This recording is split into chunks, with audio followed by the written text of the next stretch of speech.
Hello, and I welcome you to the UPSC Prelims Chaturya series of Shantha Lakshmi IAS Academy, where we would be discussing daily 5 Prelims MCQs from the daily news of the Hindu, Indian Express, and PIB. So let's begin. First question: consider the following statements with respect to hard currency. Statement 1: hard currency refers to money that is issued by a nation that is seen as politically and economically stable. Second statement: the US dollar is the most dominant hard currency and often considered as the world's primary reserve currency. Which of the following statements given above is or are incorrect? One only, two only, both one and two, neither one, not two. So this hard currency are widely accepted currency around the world for international transactions, and they are considered as a stable currency. So to transform a currency into a hard currency, a country must go through a complex process that depends upon several important factors. So one of the factor to transform a currency into hard currency is the political and economic stability of the issuing country, of the country that is issuing the hard currency. So statement 1 is correct. Coming to second statement, the US dollar is the most dominant hard currency. Yes, because it is widely used in the international transactions across the world and it is considered as the world's primary reserve currency. So statement 2 is correct. So which of the following statements above is or are incorrect? Neither one nor two. Option D is the correct answer. In the recent times, India have made an attempt to transform the Indian rupee into hard currency. But to transform a currency into hard currency, it is a complex process and depends upon some of the important factors. Because hard currencies are widely accepted around the world for international transactions.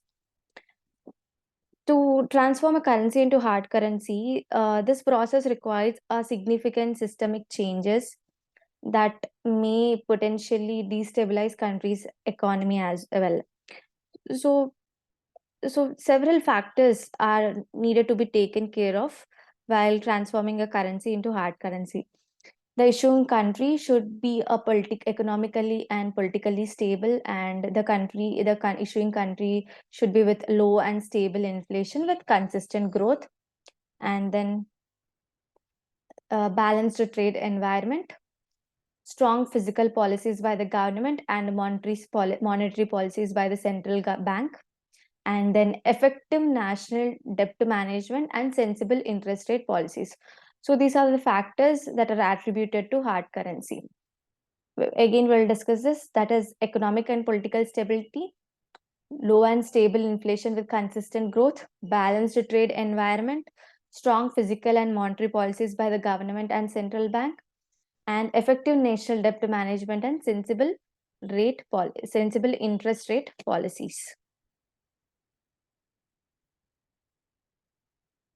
US dollar is the most dominant hard currency and is considered as the world's primary reserve currency because it is most widely used in the international transactions.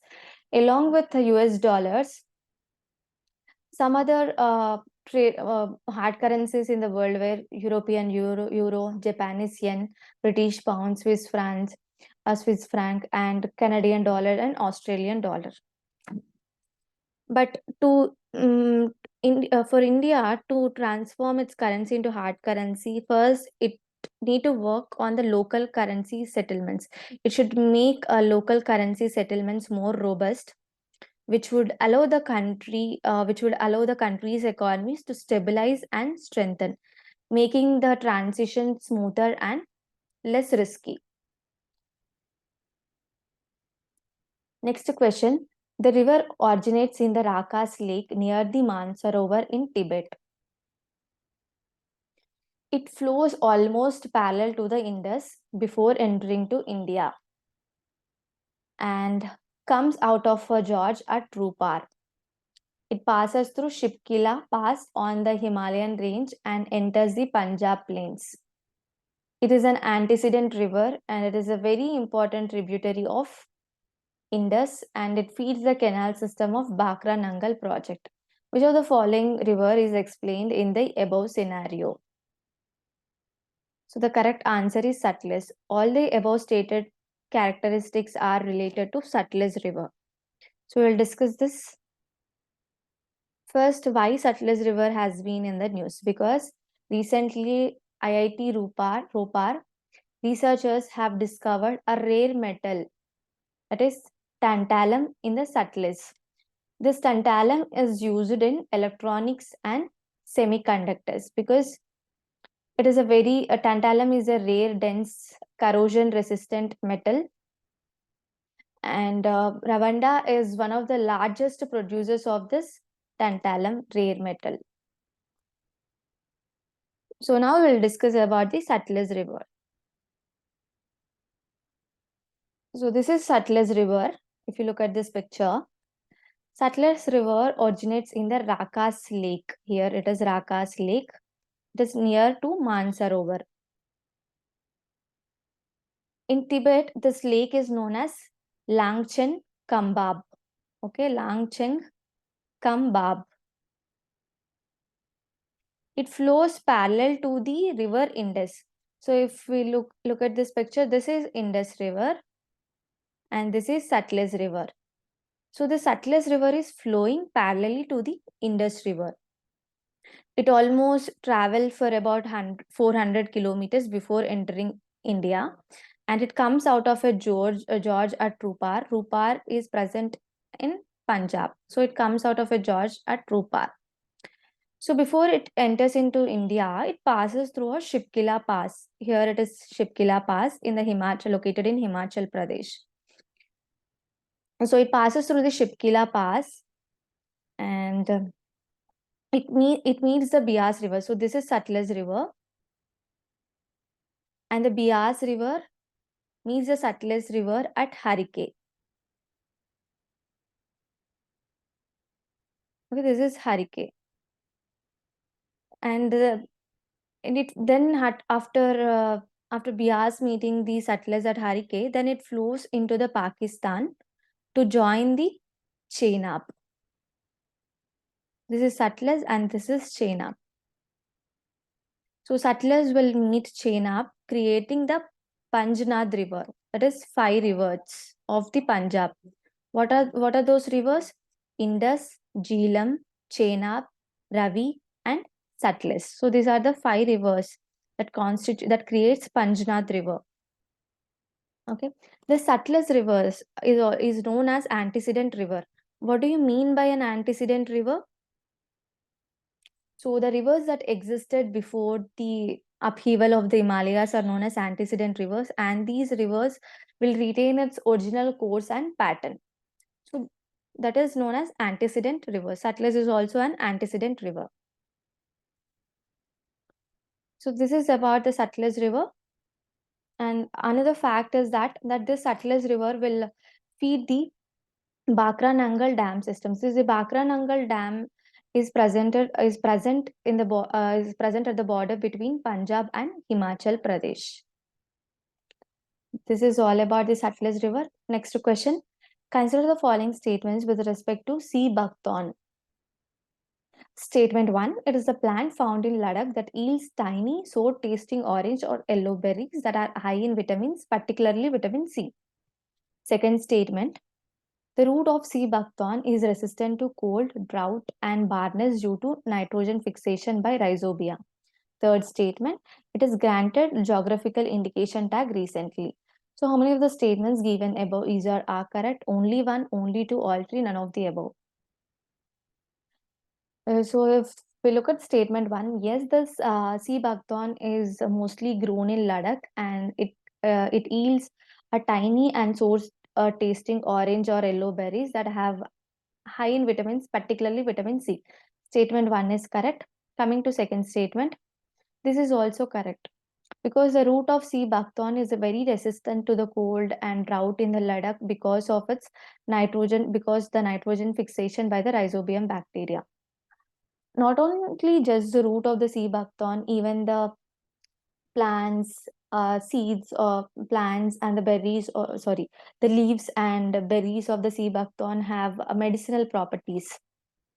It was granted a geographical indication tag recently. Yes, it was granted geographical indication tag from Ladakh UT. Statement 3 is also correct. So how many of the statements given above are correct? All 3 of them were correct. So we'll discuss about it.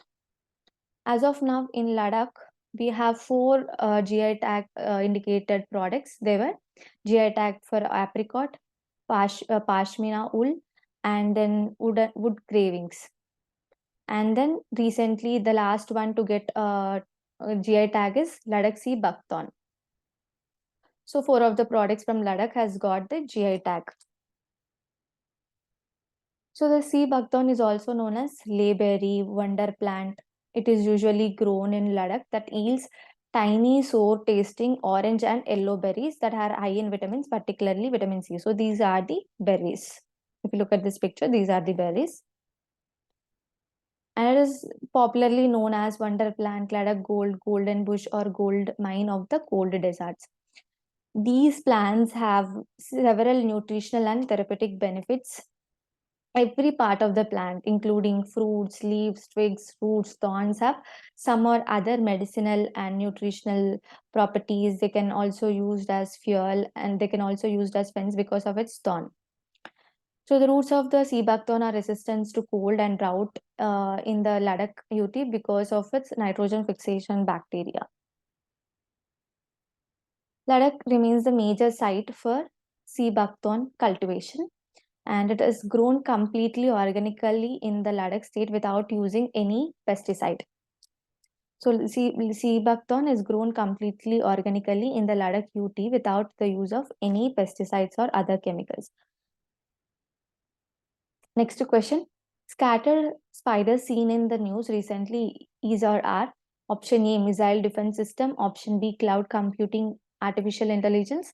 Option C, paramilitary force. Option D, hacking group. So the scattered spiders is a hacking group. Why it was in news? Because the Federal Bureau of Investigation, FBI, recently issued a warning to all organizations about a hacking group called Scattered Spiders. What they will do? So this is an Scattered Spiders is an hacking group. They are invading into various organizations' website across the world. And this hacker group is also known by some other names: Star Fraud, UNC 3944, Scatterwine, and Muddled Libra. So what is the modus operandi of the Scattered Spiders? They will break into the IT environments of the victims and the organization's website, and they extract the valuable data from their computers, and they demand payment from the victims for not leaking it and selling it to others. Next question. Consider the following statements with respect to Emissions Gap Report 2023. Statement 1. It is an annual report launched by the United Nations Environmental Program. Statement 2. The global greenhouse gas emissions have reduced in 2021 when compared to 2020. Statement 3. India has contributed only 5% to the global warming during the 1850 to 2021. So how many of the statements given above are correct? Only one, only two, all three, none of the above.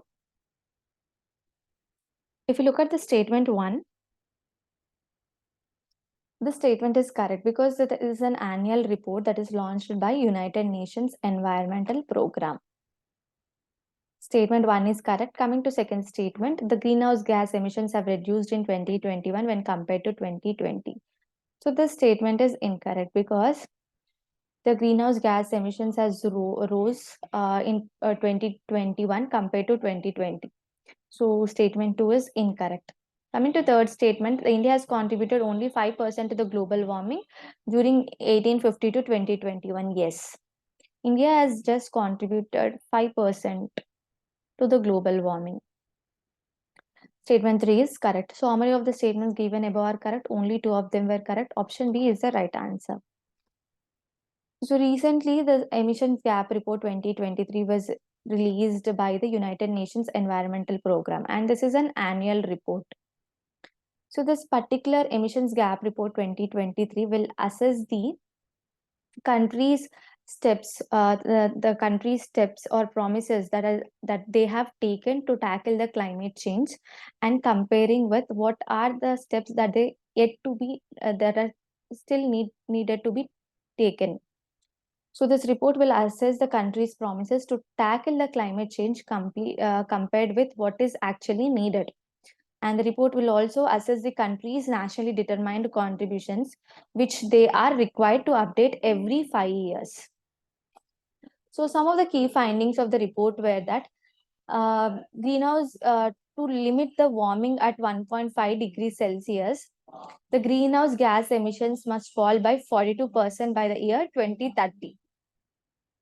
And next, the global greenhouse gas emissions has risen by 1.2% from 2021 to 2022. And India accounts for 18% of the world population, but they contribute to only 5% of the global warming. And so these are some of the key findings of this emissions gap report. And by this, we are concluding this session. I hope this session was helpful to you. And thank you.